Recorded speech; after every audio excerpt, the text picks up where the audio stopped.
What if I told you inflation something we're taught to fear has a hidden beneficiary? Not corporations, not banks, not even the wealthy elites, at least not directly, but the very institution that claims to be fighting inflation, your government. Because behind the official speeches, the press conferences, and the carefully crafted economic explanations, there exists a little-known mechanism, quiet, legal, and incredibly profitable that allows governments to not only survive inflation, but actually benefit from it. A mechanism that has shaped wars, redrawn global power, collapsed empire, and continues operating today, unnoticed by almost everyone who pays for it.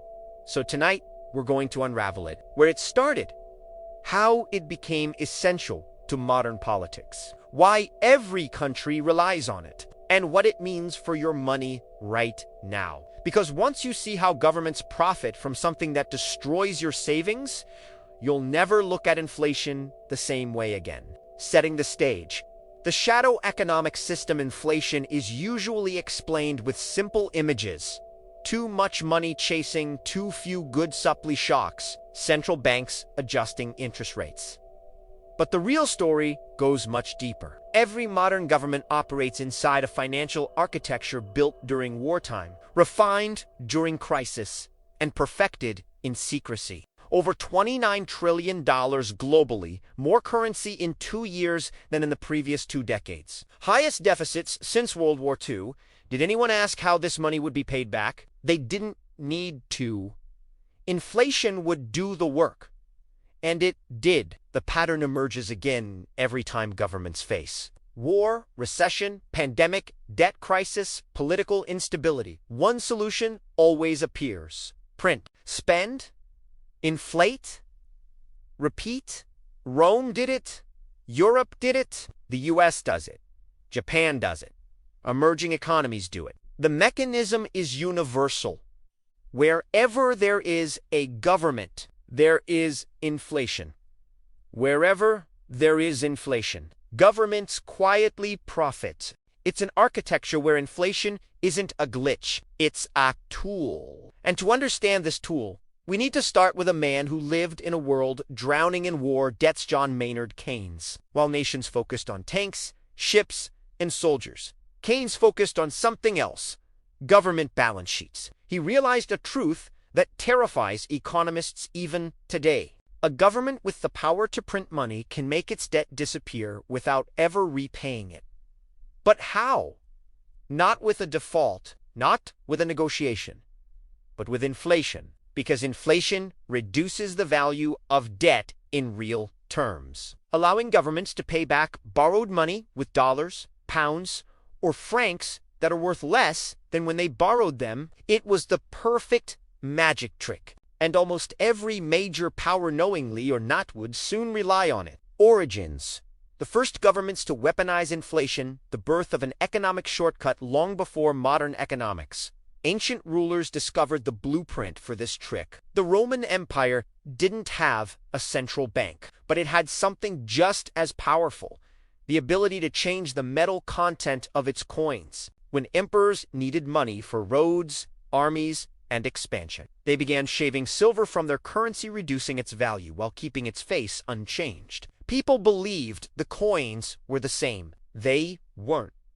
Rome had created early inflation, and like every government after them, they benefited. Inflation had become a quiet tax nobody votes for, nobody debates, and nobody fully understands. The 1971 collapse. For decades, countries pretended their currencies were backed by gold, but they weren't, not really. By 1971, the United States had printed far more dollars than it had gold to back them. Foreign nations began demanding gold in exchange for their dollars. President Richard Nixon realized the truth.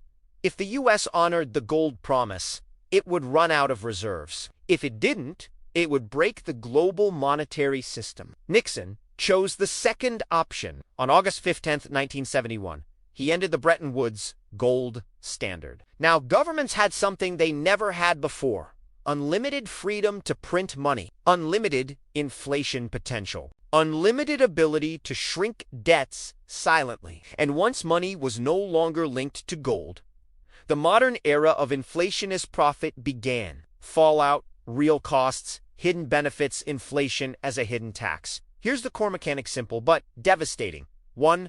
Government issues debt. 2. Inflation rises. 3. The real value of that debt decreases. 4. Government pays it back with weaker dollars. 5. Lenders, citizens, banks, pension funds absorb the loss. Governments win. You lose. You lose. Precis, Rosi. But debts, especially government debts, became cheaper to pay. Rome didn't default.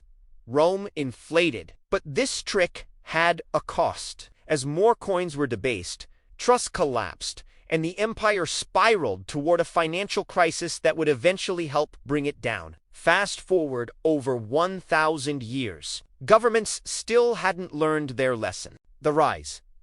How modern governments perfected the mechanism. World War I, the turning point in 1914. European nations marched into one of the bloodiest conflicts in human history, and they discovered the same problem Rome faced.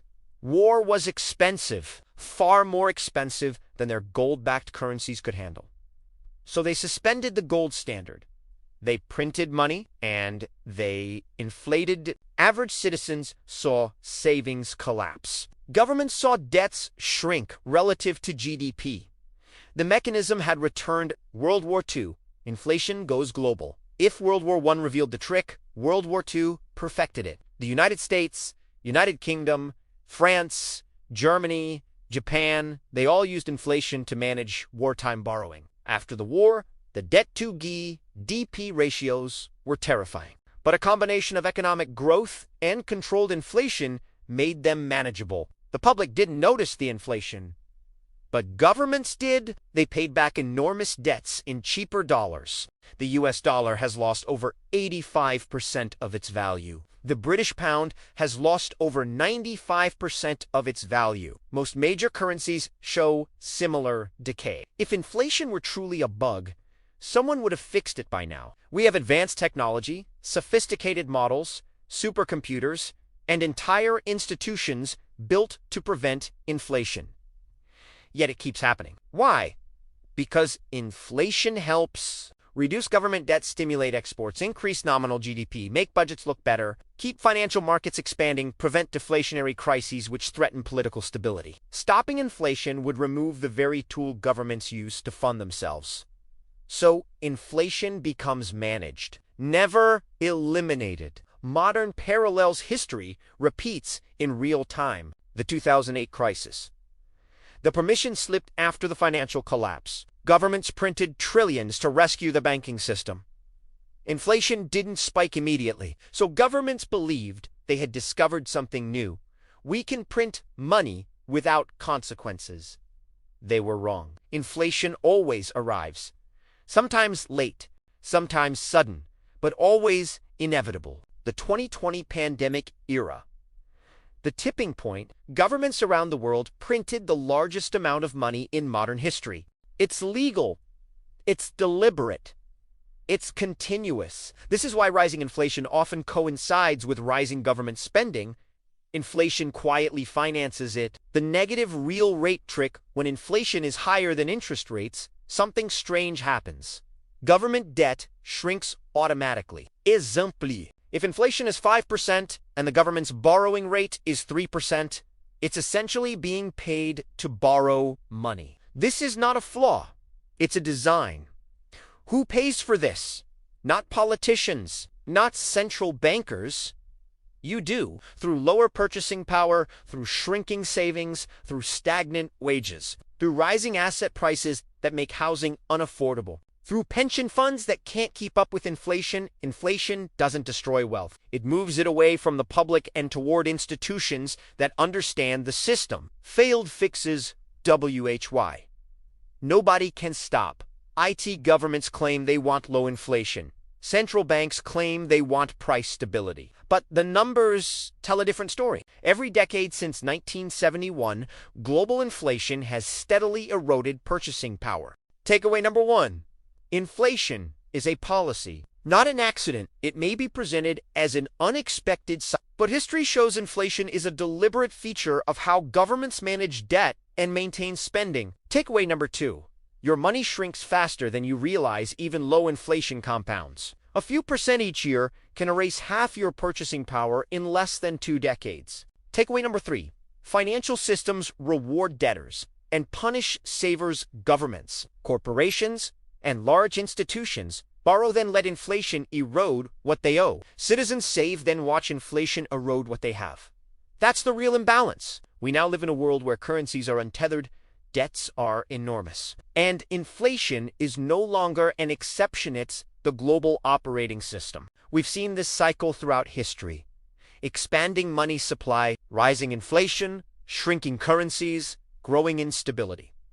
And we're entering that phase again. The question isn't if inflation will return or when it will rise, but how governments will use it next, and whether the public will notice before the damage is done. If you want to understand the real forces shaping our economic lives, the forces behind inflation, debt, and the financial systems that quietly govern nations, make sure you subscribe, turn on notifications, and stay with this channel. Because the next episode dives even deeper into the hidden mechanics shaping your money and the global system built to control it. Thanks for watching. Stay curious.